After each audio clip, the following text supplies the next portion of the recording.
अस्सलाम वालेकुम। तो अब हमने देखना है कि हमारे पास जो इलेक्ट्रिसिटी होती है, एक तो उसका हमें यूज़ करना है। तो यूज़ करने के लिए हर चीज़ के साथ कुछ ना कुछ उसके बैड इम्पैक्ट्स भी होते हैं, वो ज़रूर होते हैं। तो हमारे पास जो इलेक्ट्रिसिटी होती है ये वेरी डेंजरस है। ये आपकी सेहत के लिए बहुत डेंजरस है, आपको ये बहुत जल्दी डेथ भी करवा सकती है आपकी। तो इसलिए हमने पहले तो ये समझना है कि हमारे पास जब भी हम इलेक्ट्रिसिटी को यूज़ कर रहे हैं तो इसके नुकसानात कौन-कौन से होते हैं, वो किस वजह से हो सकते हैं। तो बाद में हम देखेंगे कि हमारे पास सेफ यूज़ ऑफ इलेक्ट्रिसिटी होता है वो कैसे होता है। तो इलेक्ट्रिसिटी हैज़र्ड्स के अंदर सबसे पहले बात यह है।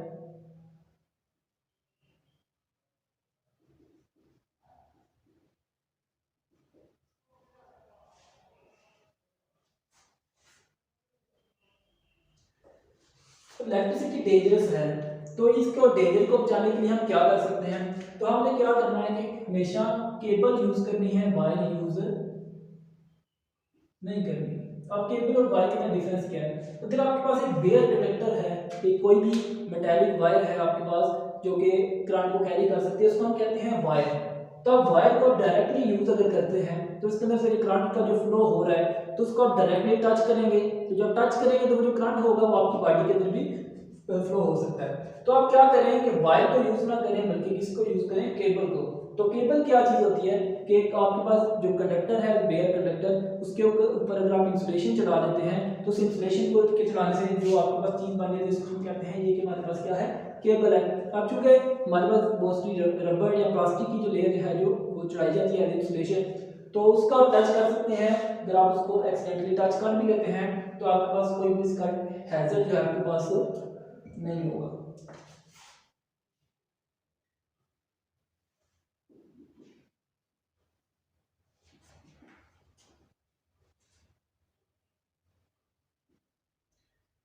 अब हमारे पास जो इंसुलेशन आपने यूज की है वो इंसुलेशन जो है वो डैमेज हो सकती है। उसके डैमेज होने के दो जरिए हैं। या तो आपके पास ओवरहीट से हो सकता है या हो सकता है फ्रिक्शन की वजह से। ओवरहीट क्या है कि आपने जो आपकी वायर जो specific current value of current के लिए डिजाइन की जाती है, तो अगर आप उस वायर के अंदर ज्यादा लोड कर डाल देते हैं, उसको ओवरलोड कर देते हैं जिसकी वजह से उसके अंदर ज्यादा अमाउंट ऑफ करंट जो है वो गुजरता है जितनी की उसकी रेटिंग है। तो उससे क्या होता है कि आपके पास जो हीट प्रोड्यूस होती है उसकी वैल्यू ज्यादा होती है। उस हीट के ज्यादा होने से क्या होता है कि आपके पास इंसुलेशन जो होती है वो मेल्ट हो जाती है। तब इंसुलेशन मेल्ट होगी तो आप उसको हाथ लगाएंगे, जिसका मतलब आपकी बॉडी के शॉक लगने का खतरा मौजूद है। दूसरी बात ये आपके पास फ्रिक्शन। अब चूंकि फ्रिक्शन हमारे पास वायर जो है वो अंडरग्राउंड नहीं है बल्कि ओवरहेड है, तो उससे क्या होता है कि वायर जो होती हैं वो आपकी फॉर एग्जाम्पल घर की दीवार के साथ टच हो रही है या किसी भी दूसरी चीज के साथ टच हो रही है, जिसकी वजह से क्या होता है कि वो रगड़ खा रही होती है। तो उस रगड़ की वजह से क्या होता है कि आपकी वायर की जो इंसुलेशन है, केबल की इंसुलेशन जो होती है वो आहिस्ता आहिस्ता डैमेज होती जाती है। तो एक टाइम क्या आता है कि आपके पास जो इंसुलेशन है वो बिल्कुल डैमेज हो जाती है और आपके पास जो बेयर कंडक्टर होता है वो आपके सामने आ जाता है। तो अगर आप उसको एक्सीडेंटली कोई बच्चा या आप उसको हिट करते हैं, इसका मतलब है कि आपके पास क्या होगा, आपको शॉक लगेगा, तो वो आपके लिए नुकसानदेह है। तो आपने ये बात ध्यान में रखनी है कि आपने अपनी केबल को चेक करते रहना है। अगर आपको ये महसूस हो कि आपकी केबल जो है वो किसी जगह से डैमेज है इसकी इंसुलेशन, तो उसका बेहतरीन तरीका तो है कि आप उसको रिप्लेस कर दें। अगर आप रिप्लेस नहीं करते तो उसके लिए आप क्या करें, उसके ऊपर टेपिंग लगा दें या कोई इंसुलेटर उसके ऊपर फिल कर दें जिसकी वजह से आप कनेक्टर को डायरेक्टली टच ना करें। उसके बाद है जी हमारे पास कि आपके पास वेट हैंड्स जो हों, जब भी आपके हों तो आपने इलेक्ट्रिसिटी की किसी भी चीज़ को टच नहीं करना। अगर आपकी बॉडी वेट है तब आपने किसी भी इलेक्ट्रिसिटी की चीज़ को ऑपरेट नहीं करना। उसकी वजह यह है कि जो हमारे पास ड्राई स्किन होती है आपकी, उसकी रेजिस्टेंस होती है 100,000 ओम। जबकि अगर आपकी स्किन जो है वो वेट हो जाती है तो उसकी स्किन जो होती है वो उसकी रेजिस्टेंस जो होती है वो फ्यू 100 ओम हो जाती है। इसका मतलब है कि जब आपकी ड्राई स्किन होती है तो आपकी रेजिस्टेंस ज्यादा है। जब आपकी बॉडी की रेजिस्टेंस ज्यादा है तो अगर आप किसी चीज को टच करते हैं, ऐसी चीज जो कि जिसके अंदर करंट मौजूद है, तो आपकी बॉडी को शॉक तो लगेगा लेकिन उसकी वैल्यू जो है वो कम होगी। आपकी बॉडी के अंदर करंट गुजरने वाले करंट की वैल्यू कम होगी। क्यों? क्योंकि रेजिस्टेंस जो है वो ज्यादा है। रेजिस्टेंस का और करंट का कांस्टेंट वोल्टेज के ऊपर जो रिलेशन होता है वो इनवर्स होता है। अगर आपके पास रेजिस्टेंस ज्यादा है, क्योंकि आपकी ड्राई स्किन के अंदर रेजिस्टेंस ज्यादा होती है, तो ड्राई फॉर्म स्किन के अंदर की करंट की वैल्यू भी कम होती है। लेकिन अगर आपके पास स्किन जो है वो वेट हो जाती है, अब स्किन वेट होती है तो उस टाइम आपके पास जो रेजिस्टेंस होती है बॉडी की वो कम हो जाती है। अगर रेजिस्टेंस कम हो गया, फ्यू 100 ओम्स रह गया, तब आप किसी चीज़ को टच करते हैं तो तब आपको जो शॉक लगने का खतरा है वो ज़्यादा हो जाता है। तो आपने कोशिश करनी कि जब भी आपके हैंड वेट है तब आपने किसी भी ऐसी चीज़ को टच नहीं करना जिसकी तो आपके पास है जिसके अंदर इलेक्ट्रिसिटी मौजूद है। तो कोशिश करें कि जब आपकी स्किन ड्राई हो जाए तब आप उसको यूज़ करें।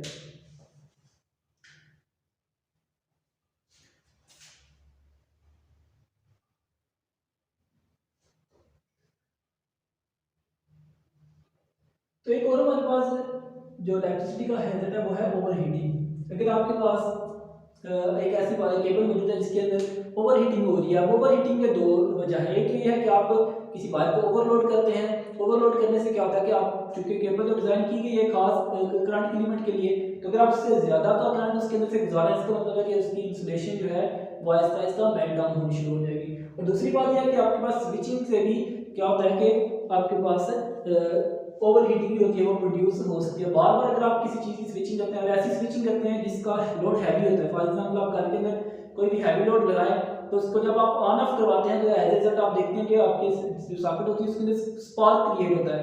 अब वो जो स्पार्क होता है इसकी जो हीट होती है वो काफ़ी ज़्यादा होती है जिसकी वजह से आपकी जो इंसुलेशन है वो आहिस्ता आहिस्ता डैमेज हो रही होती है। तो आपने क्या करना है, तो कोशिश करनी है कि वायर ऐसी यूज़ करें कि जिसकी लिमिट जो है आपके सर्किट के अंदर मौजूद जितना करंट है उससे ज़्यादा हो ताकि वो ओवरहीट ना हो।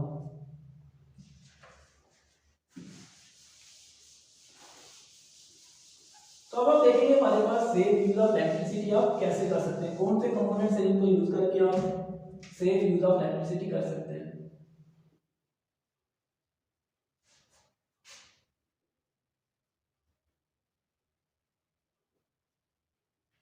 तो सबसे पहला कंपोनेंट हमारे पास फ्यूज।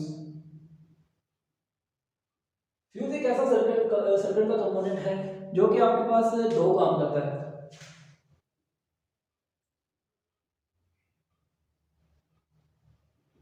पहली बात यह है कि आपके सर्किट के अंदर जो भी कंपोनेंट लगे हुए हैं उनको ओवरलोडिंग से बचाता है। अगर आपने फ्यूज लगाया हुआ है साथ अपने सर्किट के कंपोनेंट के साथ, तो जैसे उसके अंदर कोई खराबी होती है, जब भी किसी कंपोनेंट के अंदर खराबी होती है वो अपने अंदर ज़्यादा करंट होता है वो ऑब्जॉर्ब करता है, ज़्यादा अमाउंट ऑफ करंट जो है अपने अंदर खींचता है। तो क्या करेगा फ्यूज, जैसे ही वो ज़्यादा करंट खींचेगा तो फ्यूज जो है आपका मेल्ट हो जाएगा। तो एज रिजल्ट आपके पास ओवरलोडिंग जो होगी वो नहीं होगी, तो आपके पास ज़्यादा नुकसान आपकी इक्विपमेंट का नहीं होगा।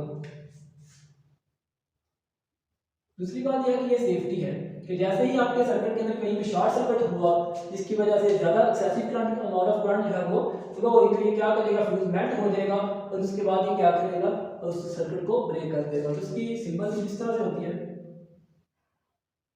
फ्यूज बेसिकली क्या है कि आपके पास एक ये दो आपके पॉइंट्स हैं सॉकेट के, तो इसके दरमियान आपने एक कंडक्टर जो है वो लगा दिया है। अब ये कंडक्टर क्या करेगा, आपके पास रेटिंग होती है फ्यूज की, फॉर एग्जांपल 10 एम्पीयर का है, 15 एम्पीयर का है या 20 एम्पीयर का है। तो इतना करंट जब इसके अंदर से फ्लो होगा तो इसको कुछ भी नहीं होगा। लेकिन अगर आपने 10 एम्पीयर का करंट लगा 10 एम्पीयर का फ्यूज लगाया है लेकिन आप सर्किट के अंदर करंट जो है 10 एम्पीयर से ज़्यादा पास करवा रहे हैं, तो उसके बाद क्या होगा कि इसके अंदर जो हीट प्रोड्यूस हो रही है, जब भी करंट फ्लो होता है तो उसका एक हीटिंग इफेक्ट होता है। तो वो हीटिंग इफेक्ट भी होगा, वो क्या करेगा 10 एम्पीयर तक तो ये बर्दाश्त कर लेता है, इतनी हीट इसको मेल्ट नहीं करती। लेकिन जब 10 एम्पीयर से ज़्यादा हीट इसको प्रोवाइड करते हैं, जब 10 एम्पीयर से ज़्यादा करंट गुजारते हैं, उसकी वजह से जो हीट प्रोड्यूस होती है वो क्या करती है, इसको मेल्ट कर देती है। जब मेल्ट कर देती है तो यहाँ से आपका कनेक्शन जो होता है वो ब्रेक हो जाता है, जिसकी वजह से आपके सर्किट के अंदर करंट की सप्लाई होती है वो रुक जाती है। तो आपने ये बात याद रखनी है कि जब भी आप फ्यूज लगा रहे हो सर्किट के अंदर, तो आपने क्या करना है कि जितनी आपकी डिवाइस की रेटिंग है उससे थोड़ा सा ज़्यादा एम्पीयर की रेटिंग का फ्यूज लगाना है। क्योंकि कोई भी मशीन जब स्टार्ट होती है तो स्टार्ट के अंदर वो एकदम से ज़्यादा करंट जो होती है वो ऑब्जॉर्व करती है। तो अगर आप फॉर एग्जाम्पल आपकी 10 एम्पीयर की डिवाइस उसमें करंट लेना है, आप 10 एम्पीयर का ही फ्यूज लगा देते हैं, जब स्टार्ट के अंदर वो 10 की बजाय 15 या 14 एम्पीयर का करंट लेगी तो वो क्या करेगा, फ्यूज आपका मेल्ट हो जाएगा और आपकी इक्विपमेंट जो है वो ऑपरेट नहीं कर सकेगी। तो आपने ये कोशिश करनी है कि जितनी आपकी डिवाइस की रेटिंग है उससे थोड़ी सी ज़्यादा वैल्यू का आपने फ्यूज जो है वो यूज़ करना है। थर्ड बात यह है कि आपके पास प्रोटेक्टिव डिवाइसेस जितनी भी होंगी जो कि आपके सर्किट को प्रोटेक्ट करने के लिए लगाई जाती हैं, उनको हमेशा सीरीज के अंदर लगाना है। तो नेक्स्ट हमारे पास है सर्किट ब्रेकर।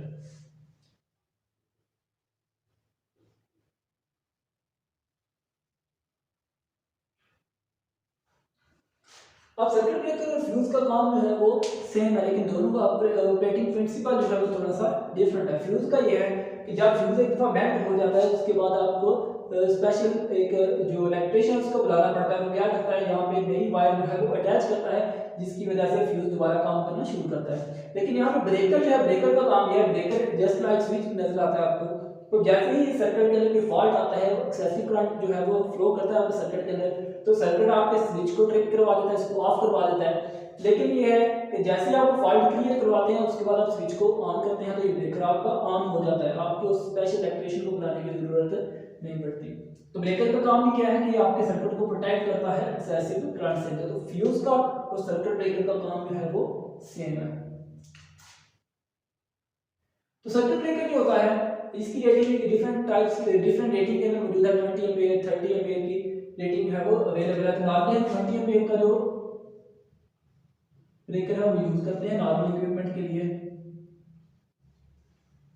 तो 20 एम्पीयर का करंट है वो इसका कुछ भी नहीं करेगा। 20 एम्पीयर का करंट इसके अंदर से पास होता है तो ये इस करंट के ऊपर नॉर्मली ऑपरेट करेगा और ये उसके सर्किट को आप स्विच ऑफ नहीं करवाएगा। लेकिन जब आप 20 एम्पीयर से ज्यादा का करंट फ्लो करवाएंगे तो फिर क्या होगा, तो इसके अंदर लगी होती है एक मेटालिक स्ट्रिप जिसके साथ अटैच होता है एक स्प्रिंग। तो जब आप 20 एम्पीयर से ज्यादा का करंट फ्लो करवाते हैं तो क्या होता है कि स्ट्रिप के अंदर, मेटल की जो स्ट्रिप है उसके अंदर हीट प्रोड्यूस होती है और वो हीट जो होती है वो जब इंक्रीज होती है, थोड़ी सी ज्यादा होती है, तो आपकी जो मेटालिक स्ट्रिप है वो मेटल जो है आपकी सॉफ्ट होना शुरू हो जाएगी, जिसकी वजह से आपकी जो स्ट्रिप है वो बेंड होना शुरू होगी। फॉर एग्जांपल पहले ऐसे थी तो बेंड होके वो ऐसी हो जाएगी।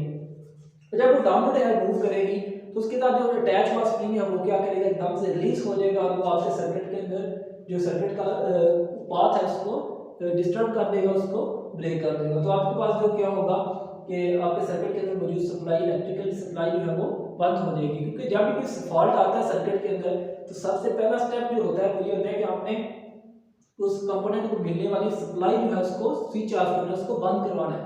क्योंकि अगर वो मौजूद रहेगी तो उसके जो हैजर्ड होंगे, उसके नुकसान जो होंगे वो ज्यादा होंगे, कम नहीं होंगे। तो थर्ड जो है आपके पास वो है लाइव वायर।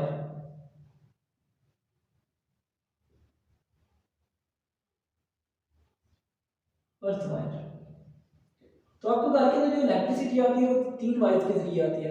एक आपके पास लाइव वायर होती है, एक न्यूट्रल होती है और एक अर्थ वायर होती है। तो लाइव वायर जो होती है आपके पास वो क्या करती है कि आपके करंट को आपके सर्किट के कंपोनेंट तक पहुंचाती है जहां पर उसने करंट ने काम करना होता है। तो न्यूट्रल वायर जो होती है वो क्या करती है कि वो करंट के लिए रिटर्न पाथ प्रोवाइड करती है कि जो काम, ऐसा करंट जिसने काम कर लिया है अब उसने वापस सोर्स की तरफ जाना है तो उसको जो पाथ प्रोवाइड किया जाता है वो न्यूट्रल वायर के जरिए किया जाता है। थर्ड वायर जो होती है आपके पास वो होती है अर्थ वायर। ये जो होती है वो प्रोटेक्टिव वायर होती है।